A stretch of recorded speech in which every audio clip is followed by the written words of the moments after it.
தாத்தா சொல்லுங்கள், அதான் வந்துட்டு அவள் இறந்துட்டான்னு சொன்னீங்கல்லங்க தாத்தா, என்னை பார்த்து என் ஃபேஸை பார்த்து சொல்லுங்கள். அப்போ இந்த ஃபோட்டோவில் இருக்கிறது இது யார் அப்படின்னு சொல்லிட்டு காவேரியுடைய வாட்ஸ்அப் ஸ்டேட்டஸில் வந்து ஸ்கூலில் ஒர்க் பண்ணுற மாதிரி மிஸ்ஸாக இருக்கிற மாதிரி வந்து ஃபோட்டோ ஸ்டேட்டஸ் வச்சுருக்காங்க. அதை காமிச்சு கேட்குறாரு. இதை பார்த்தோன்னு தாத்தா என்ன சொல்கிறதுன்னு தெரியாமல், இல்லைடா அது வந்து அப்படின்னு சொல்கிறாங்க. போதும் தாத்தா, இதுக்கு மேலே நடிக்காதீங்க, நீங்கள் நடித்ததெல்லாம் போதும். நானும் என்னமோ நினச்சிருந்தேன், இதுக்கு மேலே இல்லை, நான் வந்துட்டு இனிமேல் ஒருபோது இந்த உலகமே தலைகீழ நின்னாலும் சரி, இனிமேல் நான் காவேரி பிரிஞ்சு வாழ போகிறதில்ல, காவேரியோட தான் நான் வாழ போகிறேன். இந்த பசுபதி தான் எங்களை சேர்ந்து வாழ விடாமல் தொந்தரவு மேலே தொந்தரவு பண்ணிட்டு இருந்தானா. ஏன் தாத்தா உங்களுக்கு என்ன தாத்தா என் மேலே அவ்வளோ தூரம் வெறுப்பு வந்துருச்சு, நான் உங்கள் பேரன் தானே அப்படின்னு சொல்கிறாங்க.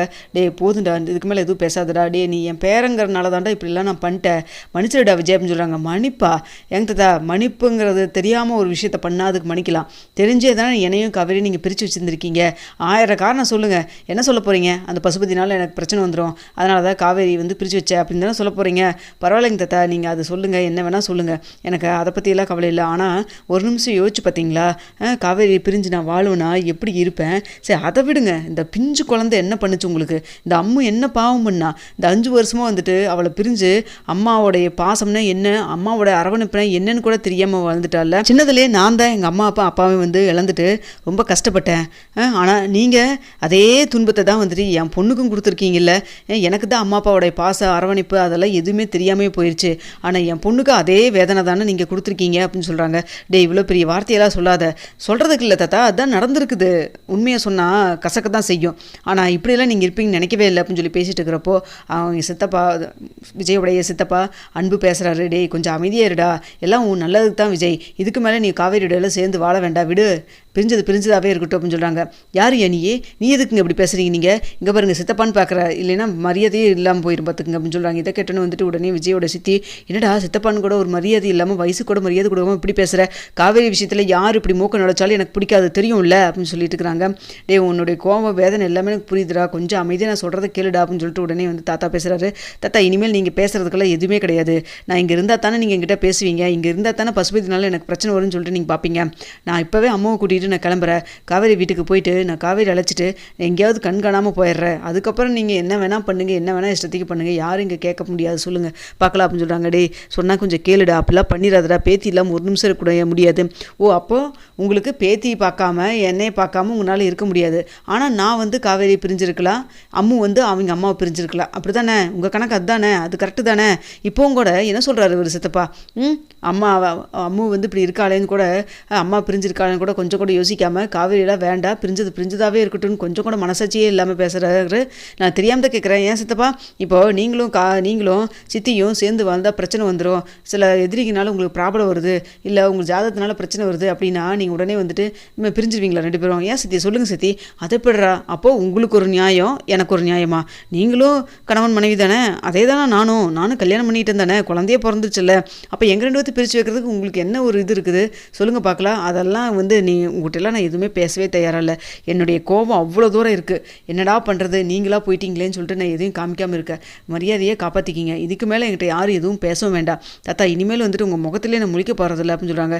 டே விஜய் இவ்வளோ பெரிய தண்டனையெல்லாம் கொடுத்துறாதடா, நீ நல்லா இருக்கணும்னு ஒரே காரணத்துக்காதா தாத்தா நீங்கள் என் மேலே பாசம் வச்சுருக்கீங்க, ரைட்டு, என் மேலே வந்துட்டு பாசம் வச்சது மட்டும் இல்லாமல் எனக்கு எதுவும் ஆயிடக்கூடாதுன்னு நினச்சதெல்லாம் கரெக்டு தான், ஆனால் அதை எப்படி வந்து இந்த பசுபதி மூலமாக பிரச்சனை வராமல் நம்ம தடுக்கலாம், அப்புறம் வேறு ஏதாவது பண்ண முடியுமான்னு சொல்லி யோசிக்கிறத விட்டுட்டு என்னையே காவேரியை பிரித்து வச்சா எனக்கு பிரச்சனையே வராதுன்னு நினைக்கிறது எப்படி? இல்லை தெரியாமல் தான் கேட்குற, காவேரியை பிரிஞ்சுட்டு இப்போ காலையில் எந்திரிக்கேன், சாப்பிட்றேன், தூங்குறேன், அதே போல் பண்ணுறேன், நான் அம்மு இருக்கிறனால இவ்வளோ தூரம் இருக்கிறேன், இல்லைன்னா என் லைஃப் என்ன இருக்குன்னு நினச்சி பாருங்கள்.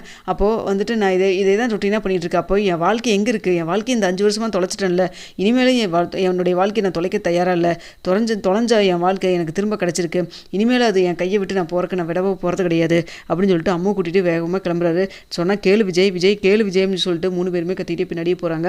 தயவுசெய்து என்னை சங்கடப்படுத்தாதீங்க, உங்களுடைய என்ன பண்ணணும்னு நீங்கள் காமிச்சிட்டிங்க, நான் பக்கத்தில் இருந்தால் தானே நான் கஷ்டமாக இருக்கிறேன்னா இல்லை சந்தோஷமாக இருக்கிறேன்னா நீங்கள் பார்த்துட்ருப்பீங்க, ஆனால் ஒன்று மட்டும் நல்லா தெளிவாக சொல்லிக்கிற கேட்டுங்க, நான் காவேரியோட சேர்ந்து வந்தால் கண்டிப்பாக சந்தோஷமாக ரொம்ப நல்லா தான் இருப்போம், நாங்கள் 3 பேர் சந்தோஷமாக தான் இருப்போம், எனக்கு உங்கள் காசு பணம் சொத்து எதுவுமே எனக்கு வேண்டாம், நீங்களே வச்சுக்கங்க, எங்கேயாவது போய் என்னால் என்ன முடியுதோ என்னால் முடிஞ்ச அளவுக்கு நான் சம்பாரித்து நாங்கள் 3 பேரும் சந்தோஷமாக இருப்போம் அப்படின்னு சொல்லிட்டு குட் பை சொல்லிவிட்டு விஜய் கிளம்பிடுறாரு.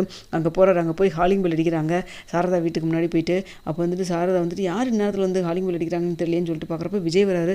விஜய் பார்த்தோன்னா மாப்பிள்ளை நீங்களா மாப்பிள்ளை அப்படின்னு சொல்கிறாங்க. அப்போ கூட இருக்கிற அம்மா பார்த்துட்டு இது நம்ம பேத்தியா அப்படின்னு சொல்லி கேட்குறாங்க. ஆமாங்க அத்தை அப்படின்னு சொல்லிட்டு இருக்கிறாங்க. அப்பா அப்பாங்கிறப்போ இதுதான் உன் பாட்டி அப்படின்னு சொல்கிறாங்க. பாட்டியா? பாட்டினா அம்மாவோட அம்மாமா அப்படின்னு சொல்கிறாங்க. அம்மா எங்கே அப்படின்னு சொல்கிறாங்க. அப்போ கரெக்டாக உள்ளேருந்து காவேரி வராங்க. காவேரி பார்த்தோன்னா மிஸ் அப்படின்னு சொல்கிறாங்க. டே இனிமேல் அவங்கள மிஸ்ஸுன்னு எல்லாம் கூப்பிடாத, அம்மானு கூப்பிடு அப்படின்னு சொல்கிறாங்க. என்ன சொல்கிறீங்க அப்படின்னு சொல்லிட்டு உடனே வந்து இங்கே காவேரியும் ஷாக் ஆகுறாங்க. இதை பார்த்துட்டு சாரதா வந்துட்டு என்ன சொல்கிறதுன்னு தெரியாமல் என்னம்மா சொல்கிறாரு இவர், கனவுல வரவர் நேரில் வந்தான்னு சொன்னால் எனக்கு ஏதோ லிங்க் இருக்குன்னு நான் நினச்சேன். ஆனால் இந்த அளவுக்கா என்னம்மா இவர் சொல்கிற மாதிரி, என்னம்மா இவ என் பொண்ணாம்மா அம்மான்னு சொல்கிறாரு. என்னங்க நினச்சிட்டு இருக்கீங்க, நீங்கள் வாட்டுக்கு வந்தீங்க ஏதோ அம்மான்னு சொல்லி கூப்பிட சொல்கிறீங்க, என்ன அம்மு என்ன அம்மு இதெல்லாம் அப்படின்னு சொல்லி கேட்குறாங்க. மிஸ் உண்மையாக தான் மிஸ் சொல்கிறேன். இப்போ தான் அப்பா வந்து ஃபோட்டோ காமிச்சு கேட்டதுக்கப்புறம் தான் எல்லாம் நடந்துச்சு. அப்பாவும் தாத்தா கிட்டே சண்டை போட்டு ஃபைட் பண்ணிட்டு இங்கே வந்துட்டாரு. இனிமேல் உங்களோட தான் சேர்ந்து வாழ்வுன்னு சொல்லிட்டு வர வந்திருக்கிறாரு அப்படின்னு சொல்கிறாங்க. என்ன மாப்பிள்ளை இதெல்லாம் அப்படின்னு சொல்லி கேட்குறாங்க. என்னம்மா நீ வாய்க்கு வாய் மாப்பிள்ளான்னு பேசிகிட்டு இருக்க, என்னம்மா நடக்குதுங்க அப்படின்னு சொல்கிறாங்க. என்னங்கத்த அவ ஏதோ என்னை பார்த்து தெரியாத மாதிரி இப்படி பேசிகிட்டு இருக்கிறா, என்னதான் ஆச்சு அப்படின்னு சொல்லி கேட்குறாங்க. அப்போ தான் சாரதா சொல்கிறாங்க, இப்படி காவேரிக்கு 5 வருஷத்துக்கு முன்னாடி 2 பேத்துக்கு எக்ஸ்டெண்ட் ஆச்சு இல்லை, அப்போ அவள் எல்லாத்தையுமே பழசு ஒரு 3 வருஷமாக இருந்ததை மறந்துட்டா, அவங்க அப்பா தவறுனது கூட மறந்துட்டா, அதெல்லாம் ஞாபகப்படுத்தது தான் அவளுக்கு தெரிய வந்துச்சு. அப்போது மாமா இறந்தது இதெல்லாம் நீங்கள் சொல்லியிருக்கீங்க, என்னை பற்றி நீங்கள் ஒரு வார்த்தை கூட சொல்லணும்னு உங்களுக்கு தோணலையில்லை அப்படின்னு சொல்கிறாங்க. இல்லை மாப்பிள்ள அது வந்து அப்படின்னு சொல்கிறப்போ என்ன எங்கள் தாத்தாவும் பாட்டியும் தானே இப்படிலாம் சொல்லி வச்சுட்டாங்க, அதனால தானே எனக்கு இப்போ தான் விஷயமே தெரிஞ்சுது. நேற்று நீங்கள் எனக்கு கால் பண்ணியல்ல நீயே, அப்போது குரலை வச்சோன்னே என்ன காவேரி குரல் மாதிரியே இருக்குன்னு சொல்லிட்டு நான் நினச்சிட்டு ஸ்கூலில் போனால் பார்த்துடலாம் மிஸ்ன்னு நினச்சேன். ஆனால் வந்து அங்கே போய் வந்துட்டு காவேரி என்னால் பார்க்க முடியல. அதுக்கப்புறம் என் மனசுக்குள்ளே ஒரே உலட்டலாகவே இருந்தது. நான் தான் சரி காவேரியே நினச்சிட்டே இருக்கிறதுனால தான் எனக்கு அப்படி தோணுச்சோ என்னமோன்னு நினச்சேன்.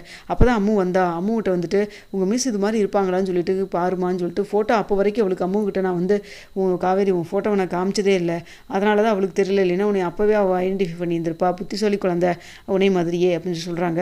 அதெல்லாம் கேட்டு அதுக்கப்புறம் மறுபடி வந்துட்டு சொல்கிறாரு. அதுக்கப்புறம் பாப்பாட்ட காமிச்சதுக்கப்புறம் இவங்க மாதிரி இல்லை இவங்களே தான்ப்பா அப்படின்னு சொன்னால், அதுக்கப்புறம் தான் தாத்தாட்ட போய் கேட்டதுக்கப்புறம் தான் உண்மையே தெரிஞ்சுது. எதுக்குங்க எங்கள் தாத்தாவும் பாட்டியும் தான் மேலே இருக்கிற பாசத்தினால ஏதோ சொல்லிட்டாங்க அப்படிங்கிறக்காக இவன் மறந்து இருந்திருக்கலாம். இப்போ கூட மறந்துட்டா தான் போல இருக்கு, என்கிட்ட இதை பார்த்து கூட அவளுக்கு ஞாபகம் இல்லையே இருந்திருக்கலாம். ஆனால் இந்த 5 வருஷத்தில் என் கூட இருந்திருந்தானா கொஞ்சம் கொஞ்சமாக வந்து எல்லாமே ஞாபகம் வந்துருந்துருக்கும்ல.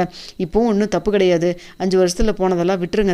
நான் இனிமேல் இவளோட சேர்ந்து வாழணும்னு சொல்லிட்டு தாத்தா விட்டு நான் சண்டை போட்டு நான் கூப்பிட்டு வந்திருக்கேன் அம்முவை அப்படின்னு சொல்கிறாங்க.